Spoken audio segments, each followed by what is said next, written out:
कि ये 16वां साल है जबकि हमारे फोरम की स्थापना हुई थी और हम कुछ न कुछ उस माटी के लिए करते आए हैं कि हमने शुरुआत की थी।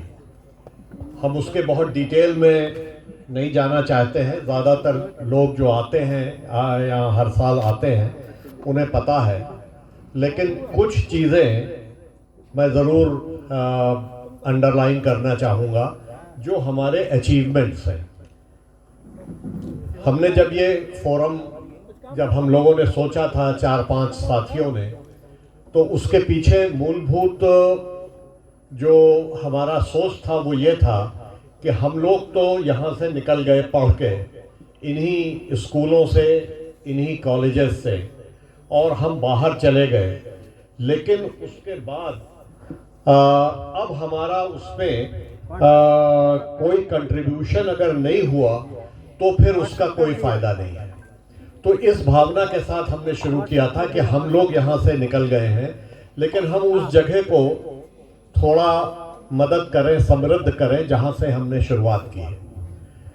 इसमें जो आज से 12-14 साल पहले जिस साल ये फोरम बना है उसके 2 साल के अंतर में जो एक बड़ा काम हुआ वो स्वामी जी की प्रेरणा से और उनकी लीडरशिप में ससुर खदेरी नंबर 2 नदी, जो कि पिछले 70 साल से मृत प्राय थी, उसको ठीक किया गया, उसकी खुदाई की गई और उसमें पानी बहने लगा।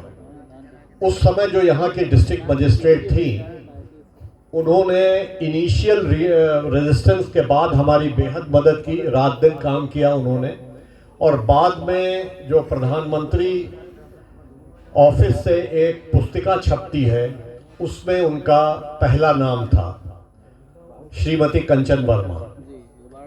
उसके बाद हम लोगों ने पिछले 14 साल में ससुर खदेरी, जो लोग सभी लोग यहीं के हैं, इनको पता है कि 2 भागों में बहती है। एक छोटा भाग है 30-35 किलोमीटर का, जिसको कि पहले स्वामी जी के नेतृत्व में और यहाँ फोरम और इन लोगों की मदद से जिसको कि ठीक किया गया। दूसरा भाग हमने बहुत कोशिश की 10-12 साल, पिछले 2 महिला डिप्टी यहाँ डीएम आई, जिन्होंने कि उसको फतेहपुर की सीमा के अंदर उसकी खुदाई करा के और उसको संचालित किया, ठीक किया, और हमें बताया गया कि उसमें भी बारिश में पानी बहता है, भर गया है। लेकिन अभी आगे का काम उसमें नहीं हुआ, क्योंकि वो यहाँ के बाद कौशाम्बी से प्रयागराज होती हुई तब संगम के पास यमुना में मिलती है। उसका प्रयत्न होता है, रहता है। हम लोग दिल्ली में नमामि गंगे और तमाम लोगों से, ऐसे लोगों से मिलते रहते हैं, लेकिन ज़िले के बाहर अभी उसमें कुछ नहीं हो पाया। एक बड़ी सक्सेस स्टोरी हमारी है नोन नदी।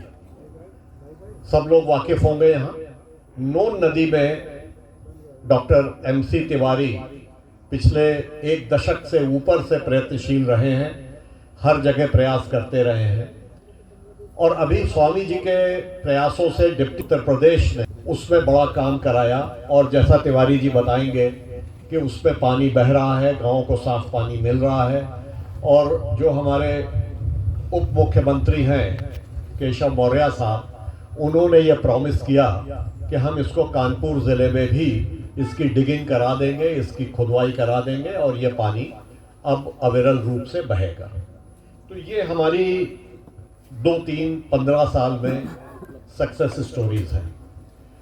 जो हमारी प्रयत्न है, जो कोशिश थी, हम हर गांव में जहां से हम पढ़ के निकले हैं वहां एक लाइब्रेरी स्थापित करने की थी। उसमें कुछ काम हुआ है, लेकिन बहुत ज़्यादा काम बाकी है।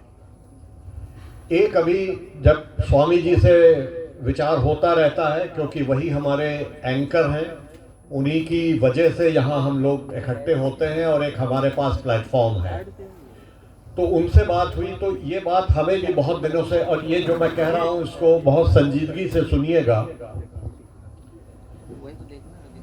हम आज यहाँ बैठ के शांति से एक मीटिंग कर रहे हैं, बहुत ऊंचे दर्जे की बातें करते हैं, ये करेंगे वो करेंगे, वो सिर्फ इसलिए कर पा रहे हैं कि हमारी सीमाएं जो हैं वो सुरक्षित हैं। यहाँ हमारे साथ हमारे 2-3 फौज के लोग बैठे हुए हैं। अगर ये हमें वहाँ सुरक्षा न दें तो हम यहाँ इस तरह से बैठ के परिवार के साथ, बच्चों के साथ आराम से नहीं रह सकते हैं।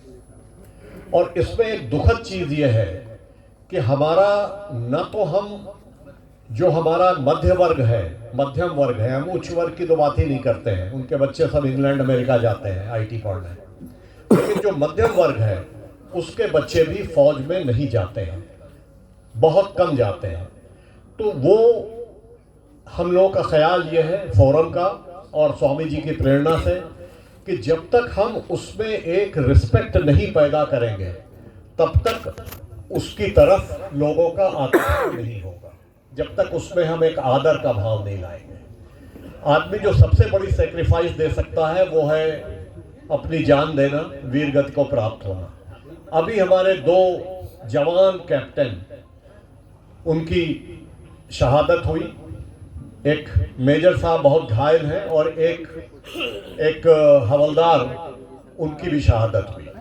ये बात हमने पढ़ी, 2 दिन अखबार में पढ़ी, तीसरे दिन हम भूल गए क्योंकि हमारी उसमें दिलचस्पी नहीं है। सामाजिक रूप से हमने अपनी दिलचस्पी कम कर दी है फौज में।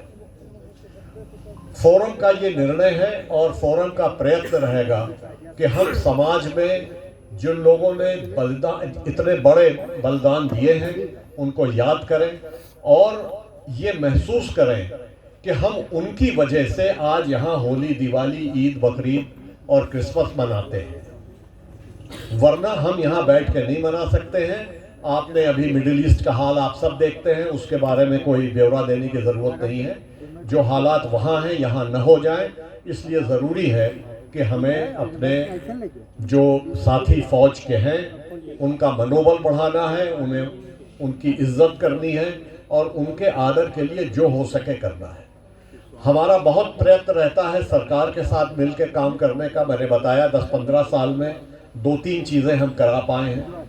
ये कुछ ऐसे काम हैं जो स्वामी जी ने कहे कि उनके पास ज़मीन भी है, वो शहीद स्मारक भी बनवाएंगे। अभी पुस्तिका के बारे में आपने विस्तार से सुना कि हमारे प्रोफेसर लोग जो हैं ये उसको बनवाएंगे। तो मैं समझता हूँ कि अगले 2-3 साल हमारा बहुत ज़्यादा एम्फेसिस, फोकस इस चीज़ पे रहेगा कि जो लोग हमें सुरक्षा दे रहे हैं हम उनके प्रति कृतज्ञ रहें। एक इसी के साथ पुराने हमारे डिस्ट्रिक्ट मजिस्ट्रेट साथी थे हम लोगों के बड़े अच्छे, उन्होंने जो फतेहपुर की जगह थी उनको एक जगह लिस्टिंग कराई थी जो हमारी पुरानी धरोहर है। हमारी दूसरी कोशिश ये भी होगी कि हम एक पुस्तिका फतेहपुर की जो पुरानी ऐतिहासिक जगह हैं उन पे कलेक्ट करें, उन पे छापें और लोगों को बताएं। अवस्थी जी आज यहाँ नहीं हैं, लेकिन उनकी बहुत महत्वपूर्ण 2 किताबें हैं जिनमें फतेहपुर का बहुत वृहद परिचय है। अभी हमारे प्रोफेसर साहब ने ये कहा कि ये कोई नई किताब लिख रहे हैं, तो मैं समझता हूँ इस तरह की पुस्तिकाएं अगर आगे आएंगी तो हमें और गर्व होगा। ये हमारा एक बहुत बैकवर्ड डिस्ट्रिक्ट है, बहुत पिछड़ा हुआ, तो यहाँ बहुत ज़रूरी है कि हमें अपनी चीज़ों का पता हो और हम उन पे गर्व करें। बहुत धन्यवाद, बहुत शुक्रिया। एक अंतिम चीज़ ये मैं बता दूं जो मैं स्वामी जी के मना करने के बावजूद भी मुझे बहुत कहने का मन करता है कि ये कोई मेरा और किसी दूसरे का या आपका और स्वामी जी का काम नहीं है। यहाँ लोग आते हैं, बहुत कहते हैं कि कोई काम हो तो बताइएगा, तो काम ये आपका है। आप उतने ही यहाँ के निवासी हैं जितने कि हम हैं। तो अगर आप आगे आएंगे कि मैं ये कर सकता हूँ, अभी हमारे एक साथी खेलो इंडिया खेलो के यहाँ पे बैठे हैं, उन्होंने स्वयं कहा कि हम यहाँ पे वाटर स्पोर्ट्स की बातें की उन्होंने, उनके पिताजी भी यहाँ हैं फौज के। तो इस तरह आप अगर कोई आगे आप मुझे बता दीजिएगा तो मैं करूँगा। तो यहाँ कोई न्योता नहीं है बट रहा है कि मैं आपको बताऊं और आप करेंगे। ये आपका ज़िला उतना ही है, आपका शहर उतना ही है जितना कि हम सबका है। तो आगे आएं और काम करें। दूसरी बात, हमारे साथी दयाशंकर जी यहाँ बैठे हैं, IRS के सीनियर मोस्ट लेवल तक पहुँचे थे। हमारे यहाँ कम से कम 20 IRS अफसर हैं जो कि फतेहपुर ज़िले के हैं और अलग अलग जगहों पे हिंदुस्तान में तैनात हैं। IAS में हैं और IPS में DG लेवल पे हैं। तो मैं उन लोगों का भी आह्वान करता हूँ कि भाई जब तक आप ऐसी पदों पे है जहाँ से कुछ कर सकते हैं ज़िले का, तो कर दीजिए, वरना बाद में फिर बहुत कुछ नहीं हो पाता है। इन्हीं शब्दों के साथ मैं तिवारी जी से कहूँगा कि इस सभा को आगे बढ़ाएं। धन्यवाद।